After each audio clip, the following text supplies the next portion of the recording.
Question number 1. Hi, mao ni akong interview na akong guardian. How am I as a son to you? Kumusta ko bilang anak sa iyo? Kumusta ko na pagkaanak sa imo?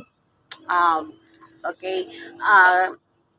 Ang akong maistorya sa imuha bilang isang anak, ikaw nga bata mabuutan nya, matinumanon nya, na may time nga suwail ka pero mutuman lang gihapon ka kung naay mga sugo nga ipabuhat sa imo. Number 2. When was the last time I made you happy or proud? Kailan kita huling napasaya o napaproud? Kanus at taka last napalipay o napa-proud?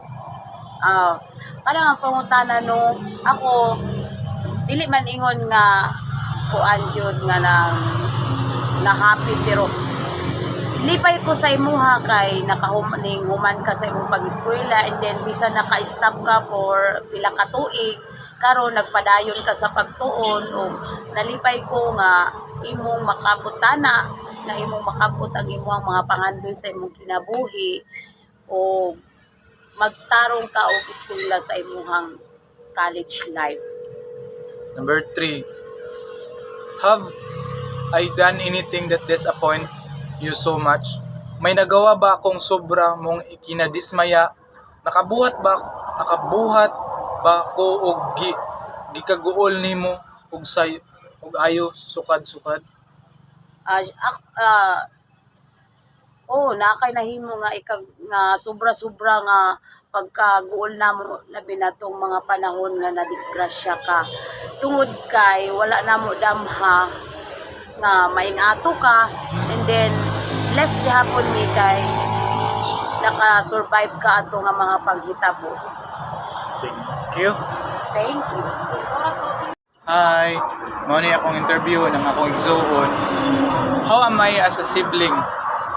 So, okay nga pagkaigsoon, tapos buotan, tapos matinimanon. Usahay pod na times nga kanang magpabadlong, pero okay. Am I supportive enough to you as a sibling? Yes, of course, in terms sa kanang hatod sundo sa ko sa eskwelahan, kay as a teacher kanang kinahanglan jud na magsundo, tapos kanang mga lakaw nga mga dinalian naa siya nga maghatod sa ako. What are the things you admire about me as a sibling? So kanang pagkakuan masinabtanon nga igsoon kanang tapos buotan nga anak sa ako. Okay na. Thank you. Hi, good morning. Mao ni akong interview na akong amigo. How am I as a friend to you? Para sa ko ito nga pagkamigo, buutan o patinabangon. Have I done something that you made you feel upset and you did not tell me? Wala ko ikasukol sa imo kay sa kadugay natong pagkamigo. Wala ko maingon kay nagkasinabot man ta pirmi. I am a good influence to you. Okay. Kinatulirit man ko nimo sa mga kasipyatan nako. So, good morning. Ang maingon ako kay Jay Goloran about sa kumusta siya nga pagka-estudyante sa among klase. Okay ra gyapon siya nga pagka-estudyante kay kanang presa nang ni mga reporting o also kanang nay oral recitation, makatubag man siya.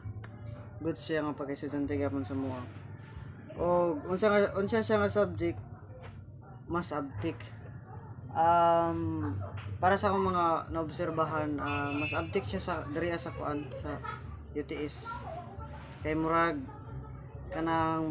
kining na nailhan na gid maayo yung kaugalingon ba kay. So, ang pinakalas nga question, unsa pud siya nga subject ang mas hinay. Para sa ako gyapon naobserbahan, diri gid sa kuan, diri sa personal finance o sa kuan kay more on kuan mo na sa personal finance kay kan ba reporting, tapos diri siya sa kuan nga sa mga reporting. Kay makakuan maka-report magyapon siya pero nagit siya kamay nga nang di siya nga maka-explain gid. So mao ta tinggi. For my self-reflection, question number 1.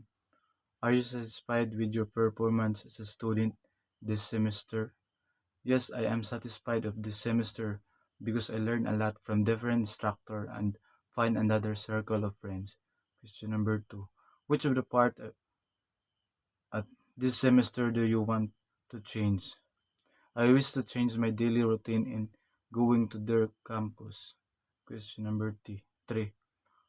What are the things that you wish you could have done better to become a better student and to be a most responsible on any aspect as a student? you. Thank you.